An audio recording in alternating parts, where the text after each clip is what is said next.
अच्छा बेटा, ये बिग एम मेथड पे एक और एग्जांपल है जिसको हम सॉल्व करेंगे। यहाँ हमें प्रॉब्लम गिवन है minimize z equals to 12x1 plus 20x2।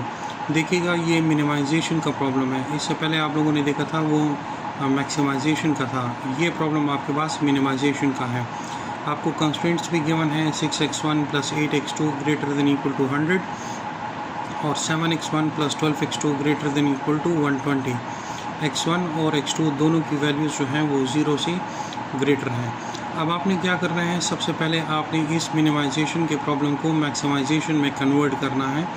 तो उसका तरीका ये है कि ऑब्जेक्टिव फंक्शन के राइट साइड पर जो वैल्यू है इसको आप नेगेटिव साइन के साथ मल्टीप्लाई करोगे। तो आपके पास ये जो इक्वेशन है मिनिमाइजेशन का, ये आपके पास मैक्सिमाइजेशन में कन्वर्ट हो जाएगा।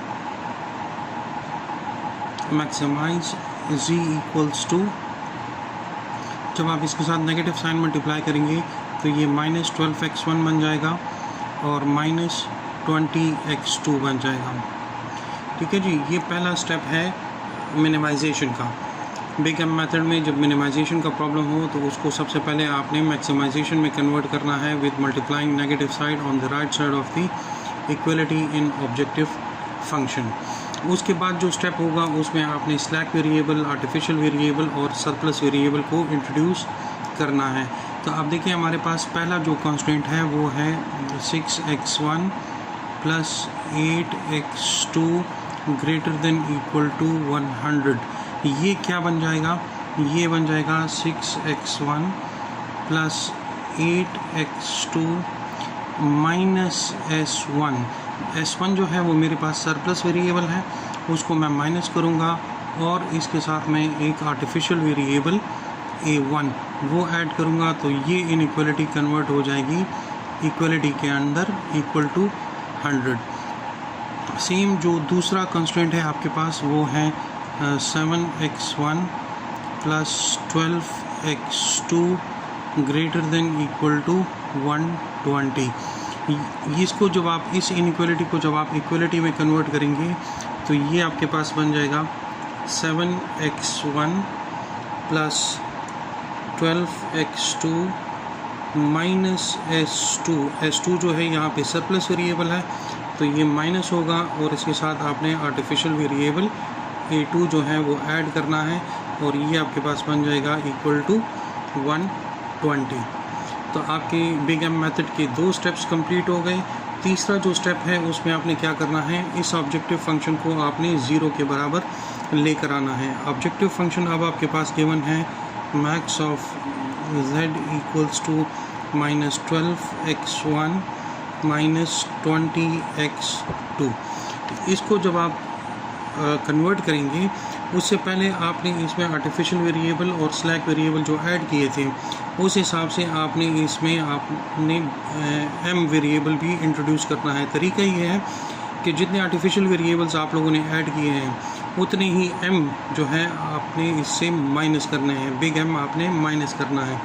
तो ये आपके पास क्या बन जाएगा, ये आपके पास बन जाएगा max of z equal to -12x1 minus 20x2 minus ma1 minus ma2। ठीक है जी, माइनस ma1 माइनस ma2 ये आपके पास बन जाएगा। अब आप क्या करें, इन तमाम वैल्यूज़ को आप इक्वलिटी के दूसरे साइड पर आप शिफ्ट कर दें तो राइट साइड पर आपके पास क्या वैल्यू बच जाएगी, आपके पास 0 बच जाएगा। तो इन तमाम को अगर आप इस साइड पर शिफ्ट कर दो तो ये बन जाएगा -12x1 सॉरी प्लस 12x1।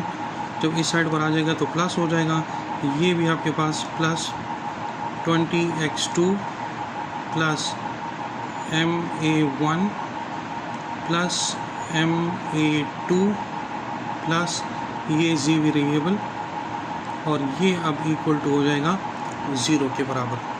ठीक है जी, ये आपके पास थर्ड स्टेप है बिग एम मेथड का। इसके बाद आप लोगों ने क्या करना है, आप लोगों ने एक सिंपल टेबल क्रिएट करना है।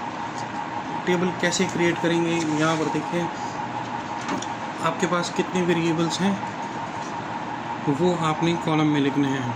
वेरिएबल आपके पास हैं x1, x2, s1, s2, a1 और a2। ठीक है जी। इनकी वैल्यूज़ अगर आप लिख लें तो x1 की पहले कांस्टेंट में वैल्यू 6, 8, -1, 0, 1, 0 और ये वैल्यू आपके पास आ जाएगी 100।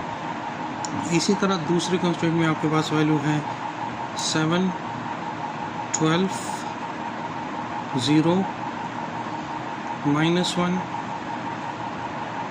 0 और 1 और इसकी वैल्यू है आपके पास 120।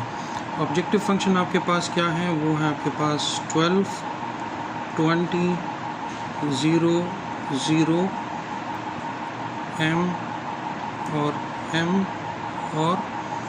0। ये आपके पास इनिशियल टेबल बन जाएगा।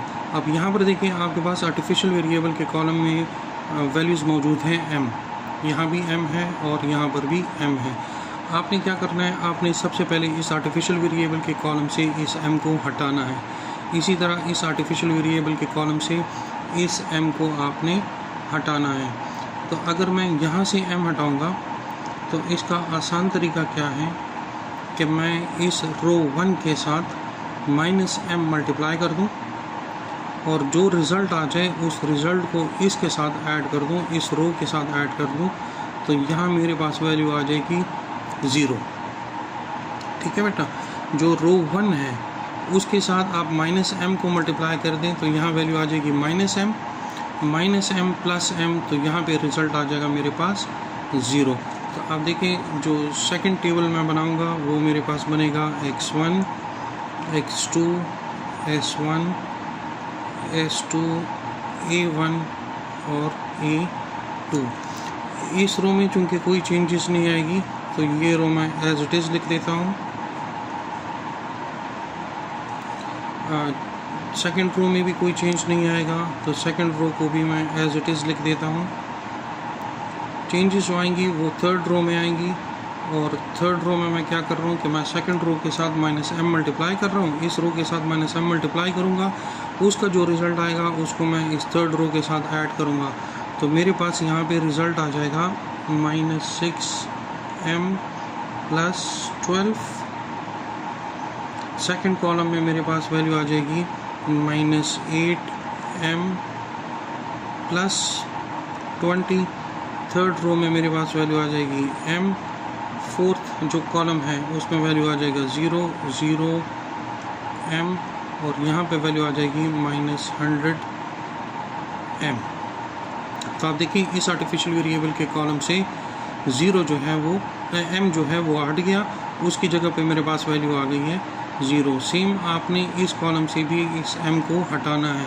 तो उसका तरीका ये है कि आप जो सेकंड रो है इसके साथ -m मल्टीप्लाई कर दें, उसका जो रिज़ल्ट आ जाए उसको इस रो के साथ ऐड कर दें तो ये m यहाँ से ख़त्म हो जाएगा। तो देखिए मैं इसके लिए दूसरा टेबल बना रहा हूँ जो कि मेरे पास बनेगा, कॉलम मेरे पास बनेंगे x1, x2, s1, s2, a1 और a2। क्योंकि पहली दो रो में कोई चेंजेस नहीं आएंगी तो मैं पहली दो रो को एज इट इज़ लिख देता हूँ। चेंजेस जो होंगी वो थर्ड रो में आएंगी। 7, 12, 0, -1, 0, 1 और 120। थर्ड रो जो मेरे पास बनेगी उसकी वैल्यू मेरे पास आ जाएगी -13m प्लस 12। जो सेकंड कॉलम बनेगा, सेकंड कॉलम की वैल्यू मेरे पास आएगी -20m प्लस 20। थर्ड कॉलम इसकी वैल्यू मेरे पास आ जाएगी m। फोर्थ कॉलम की वैल्यू भी m, यहाँ भी 0 आ जाएगा, यहाँ भी 0 आ जाएगा और यहाँ वैल्यू मेरे पास आ जाएगी -220m।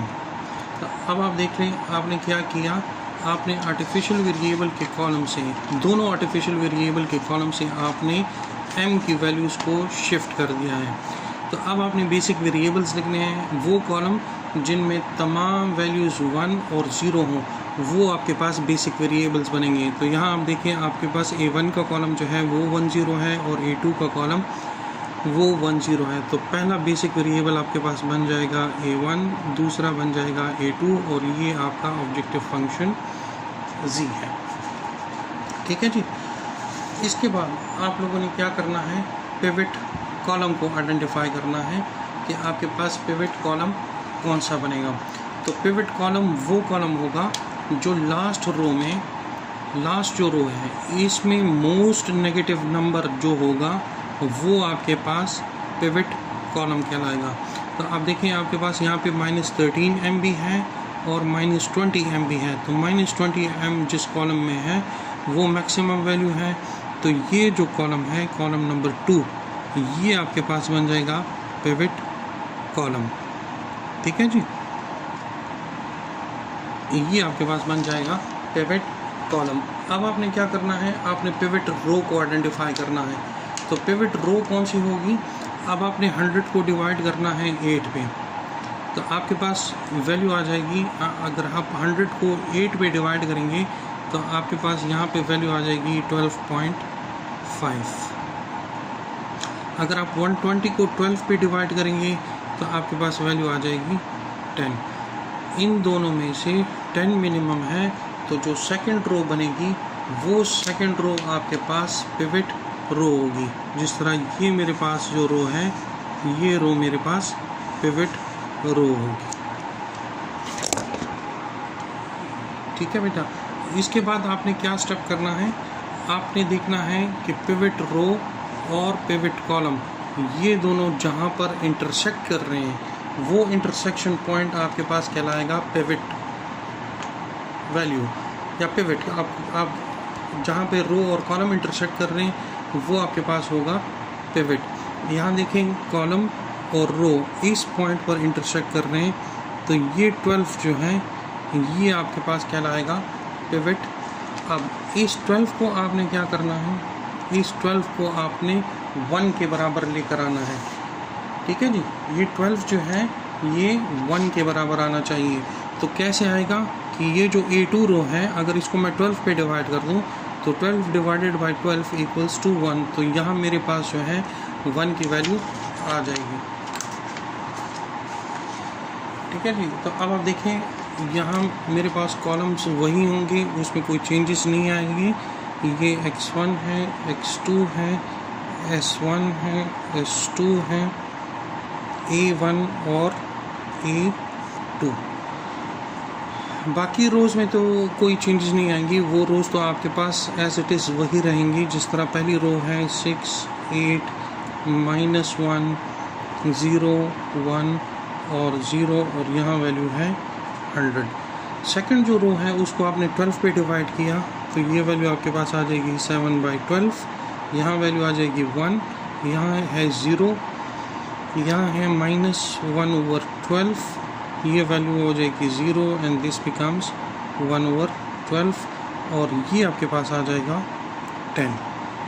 ये आपके पास वेरिएबल, बेसिक वेरिएबल A1 और A2, z का जो वेरिएबल है वो आपके पास एज इट इज़ रहेगा -13m + 12, दूसरे कॉलम में -20m + 20, तीसरा जो कॉलम है उसकी वैल्यू m, फोर्थ कॉलम की वैल्यू m, फिर आपके पास 0, 0 और -220m। अब देखें, उस पिवट को आपने क्या कर दिया है, 1 के बराबर लेकर आ गए।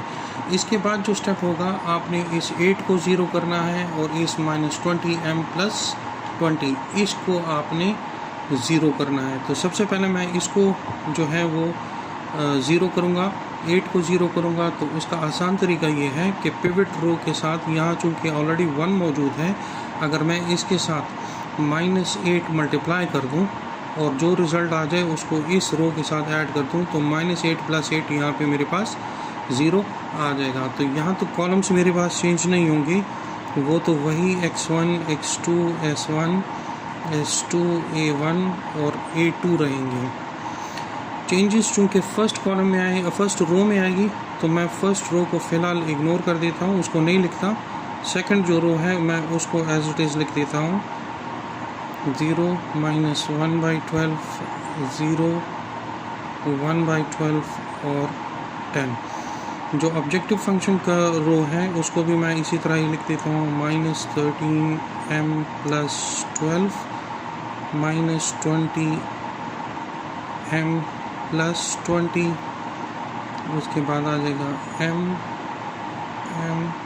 0 0 -220m। ठीक है जी, चेंजेस इस रो में आनी है।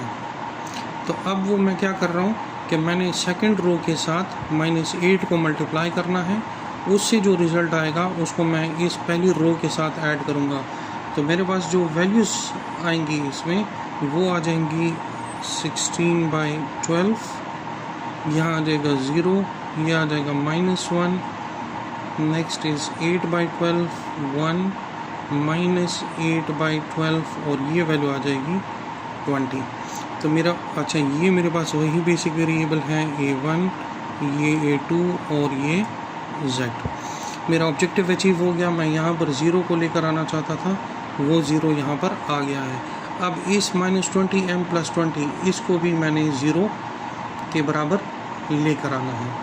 ठीक है जी, इसके लिए आपको ऑपरेशंस करने पड़ेंगे और आप इसको 0 के बराबर लेकर आओगे। तो वो मैं कैसे लेकर आऊँगा, अब आप देखें, अगर रो 1 को मैं मल्टीप्लाई कर दूं, रो 1 को मैं अगर मल्टीप्लाई कर दूं 12/16 के साथ, ठीक है जी, तो मेरे पास यहाँ पे 0 आ जाएगा।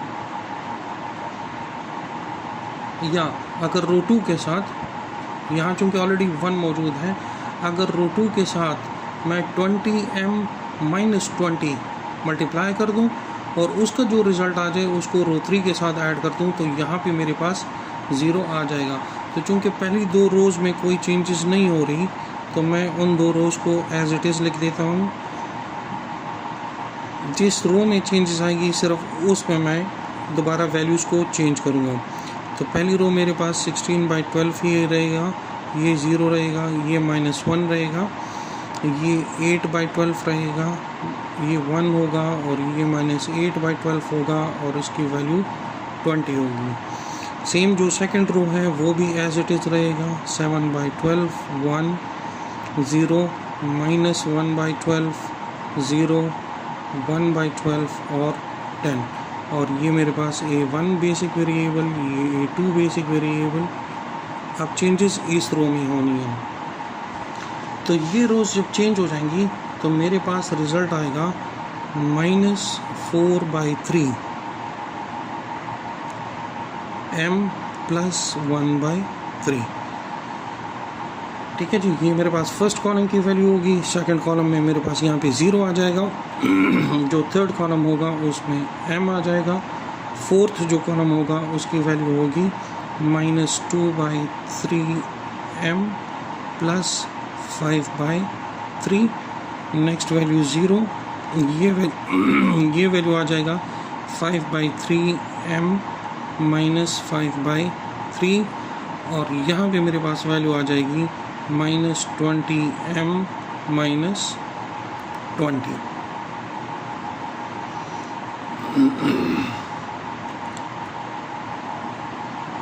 ठीक है जी, ये मेरे पास यहाँ पे रो फर्स्ट जो आइटरेशन थे वो अब कंप्लीट हो गई है। अब मैंने क्या करना है, इन बेसिक वेरिएबल्स को मैंने अपडेट करना है। तो अब देखिए, a1 का जो कॉलम था उसमें स्टिल 1 और 0 मौजूद है, लेकिन a2 का जो कॉलम है उसमें अब 1 और 0 नहीं है। तो a2 यहाँ पे लीविंग वेरिएबल हो जाएगा और इसकी जगह पे जो वेरिएबल आएगा वो आपके पास होगा x2, क्योंकि x2 के कॉलम में आपके पास वैल्यू सिर्फ 0 और 1 है। तो x2 यहाँ पे एंटरिंग वेरिएबल हो जाएगा और a2 यहाँ पे लीविंग वेरिएबल हो जाएगा। तो आपने सिंपली क्या करना है, आपने दोबारा इस तरह का एक टेबल क्रिएट करना है और इस a2 को आपने रिप्लेस कर देना है x2 के साथ। तो x2 आपका बेसिक वेरिएबल अब बन जाएगा। अब a2 आपका बेसिक वेरिएबल नहीं होगा। ठीक है जी, यहाँ तक बिग एम मेथड का फर्स्ट आइटरेशन कंप्लीट हो गया। अब आप देखें आपके पास चूँकि लास्ट रो में दोबारा नेगेटिव वैल्यूज़ मौजूद हैं, तो अब आपको दोबारा पिवट कॉलम आइडेंटिफाई करना पड़ेगा, पिवट रो को आइडेंटिफाई करना पड़ेगा। आपको दोबारा पिवट वैल्यू को 1 करना है और पिवट बाकी तमाम वैल्यूज़ उसी कॉलम के अंदर जो हैं उसको आपने 0 करना है। तो देखिए मोस्ट नेगेटिव नंबर मेरे पास इस कॉलम में मौजूद है, तो ये जो पहला कॉलम है ये कॉलम मेरे पास बन जाएगा पिवट कॉलम।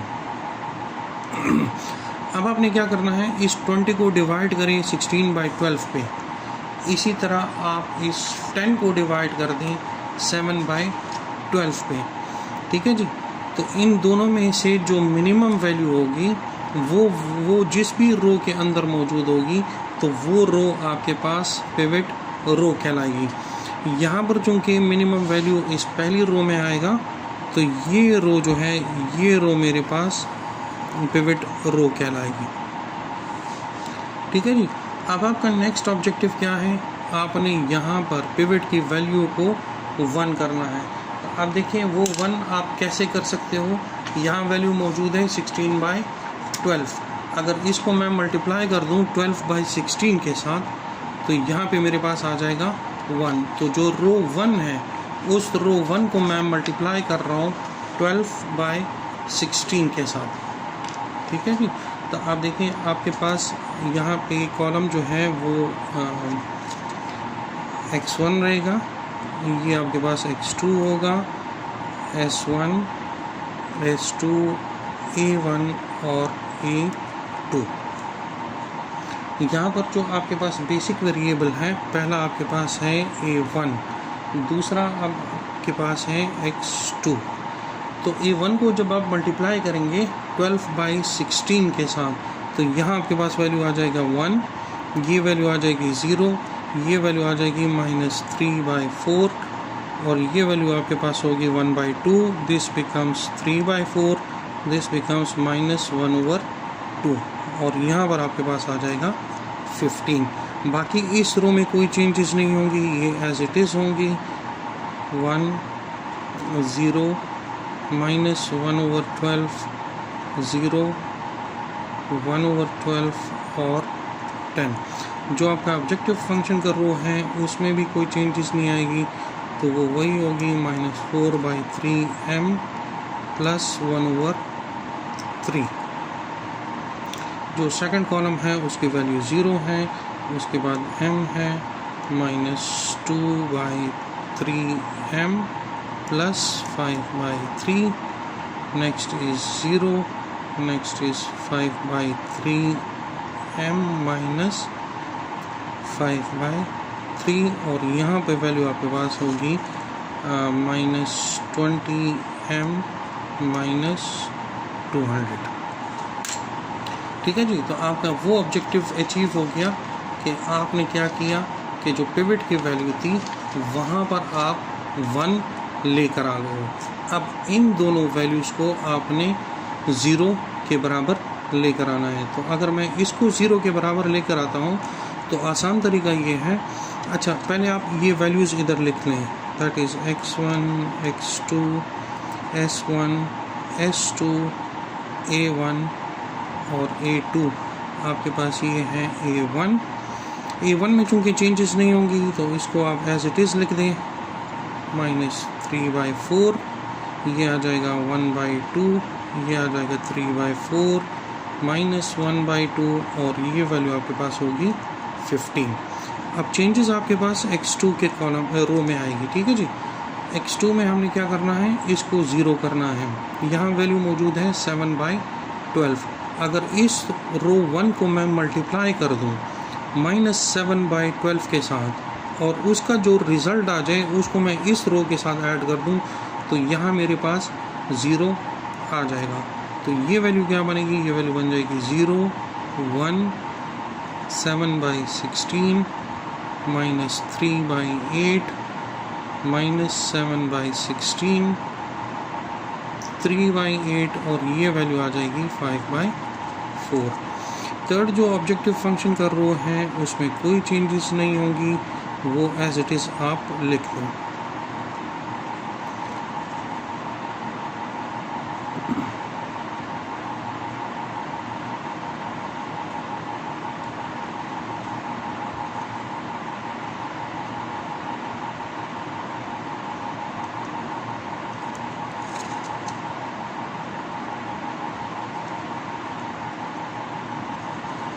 ठीक है जी, ये आपके पास थर्ड रो बन जाएगा। अब आपने क्या करना है, आपने इस वैल्यू को भी 0 के बराबर लेकर आना है। तो बाकी जो रोज़ हैं उनमें तो कोई चेंजेस नहीं होंगी, तो उनको आप एज इट इज़ लिख दें। जो चेंजेस होंगी वो आखिरी रो में होंगी, तो हम उसमें सिर्फ वैल्यूज़ को चेंज करेंगे।